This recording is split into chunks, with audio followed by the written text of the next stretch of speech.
We are now in the northern part of British Columbia, getting close to the Yukon. We are passing by Muncho Lake, which stretches for 7.5 miles. Coco, you been to Muncho Lake? As you can see, the roads on the Alaskan Highway are not ideal. It takes a while to travel. We are beginning to see more and more wildlife. The gas stations are few and far between, so we fill up every chance we get. This one is like a blast from the past.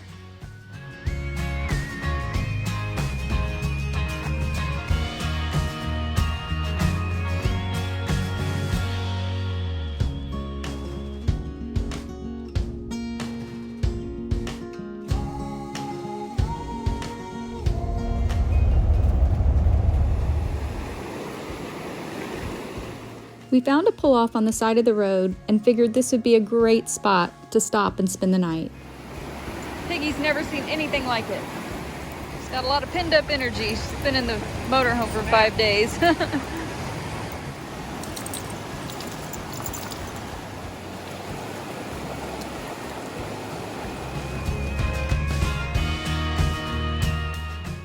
It was just nice to take a little break and relax and enjoy the evening. We knew morning would come soon enough and we'd be on the road again. You see the buffalo? The buffalo were pretty thick. We got to see a lot of buffalo.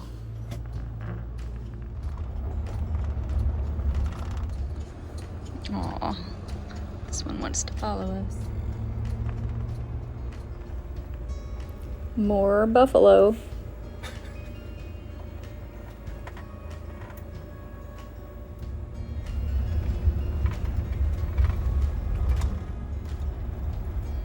Window. Where is it? Where is it? Hold on, I got a good. They're just chilling.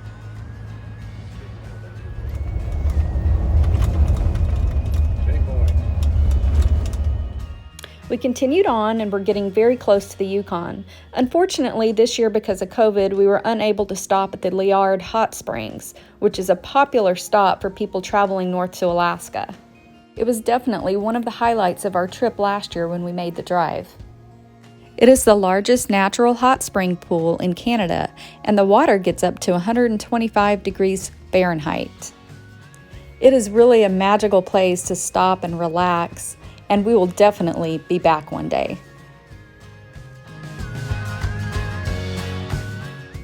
We drove, and at last we made it to the Yukon.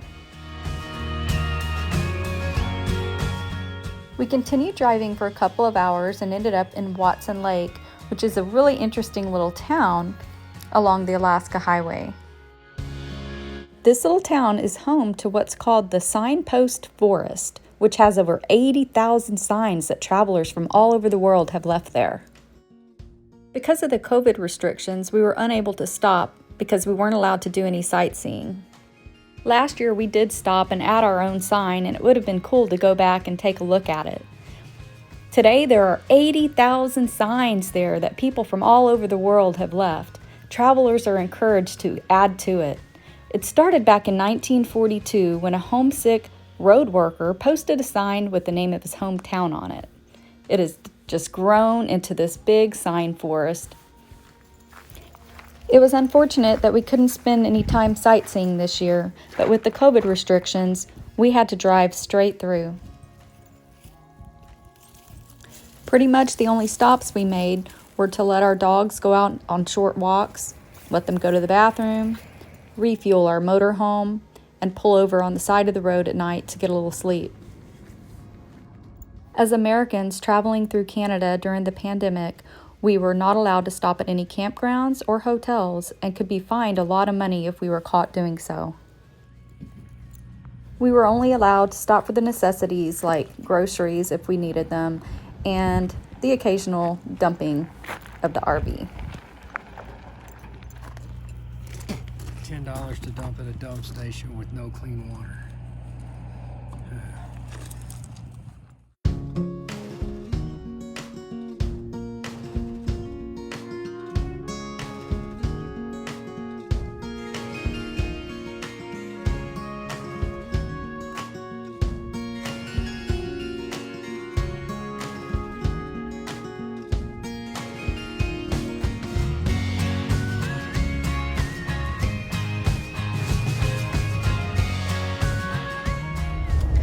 We continued on, traveling through the evening, and eventually pulled over somewhere near the Kluane River for the night. This is where we woke up the next morning. We were getting very close to the Alaska border. We were almost through the Yukon.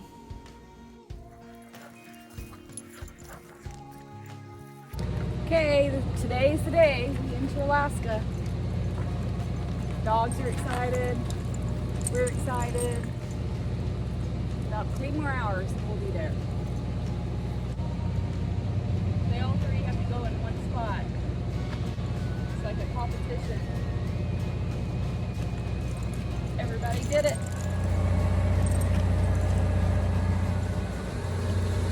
They're ready. They're excited. We were on the road again, headed for the Alaska border. Or so we thought, anyway. First one to spot a bear when it moves winds. Coco's looking. Oh yeah, Coco's always. Piggy's looking. Girls, are y'all ready to get to Alaska? I think they are. We're ready to get out of this vehicle. Molly's okay in the vehicle. She doesn't mind. Good thing she didn't mind because we ended up with an unexpected delay. Georgie pulled out and went the wrong direction out of the rest stop this morning. No biggie. It's okay. I remember pulling in. God. It'll just add a little more time to our trip. It's okay. It's gonna be okay. It's gonna be okay. We know we're going the wrong way. We know. We're gonna turn around. When will we find a spot to turn around in order to go back the right direction? I'm gonna turn around in the rest area that I thought I was in. All right, sounds like a plan. Finally, we found a place we were able to turn around. We were traveling about 45 minutes before realizing we were headed the wrong direction, so it delayed our trip a bit. The dogs were a little put out with Georgie, but they eventually forgave him.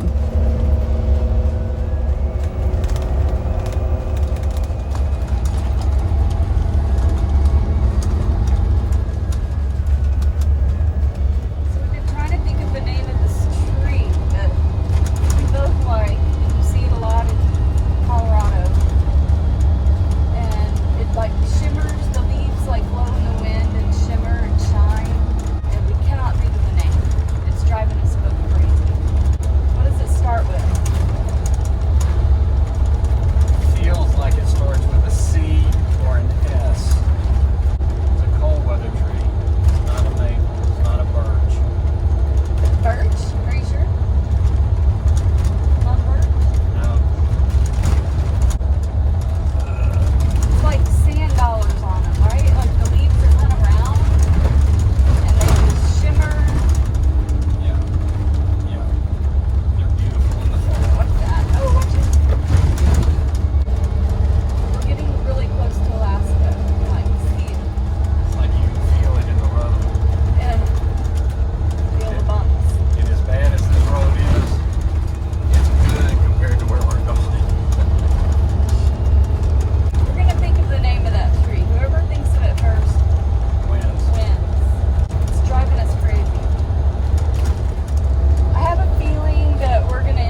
traveling through Canada.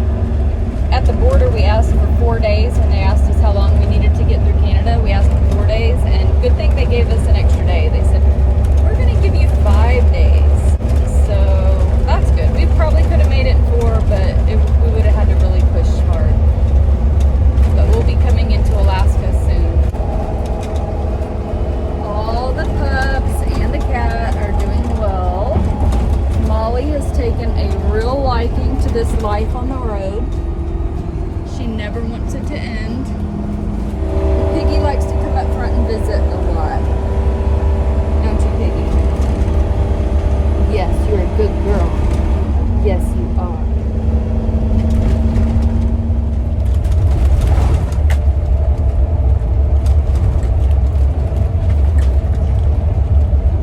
Rocking and rolling.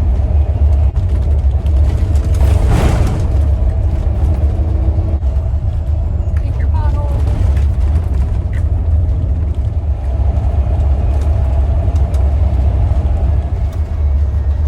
Oh shit! Did you see that? Oh my. Yeah, the car went flying. Whoa. Yeah, I wish I had that on video. You didn't? No, but that scared him. I don't think I've seen his brake light since. Sucker never hit his brakes. Living the dream. Finally, on day 8, we arrived in Alaska. Well, we made it. We're in Alaska. We made it. It's been a long journey. This is day 8 since we left Texas. Took us a little over 4 days to get through Canada. And now we're here.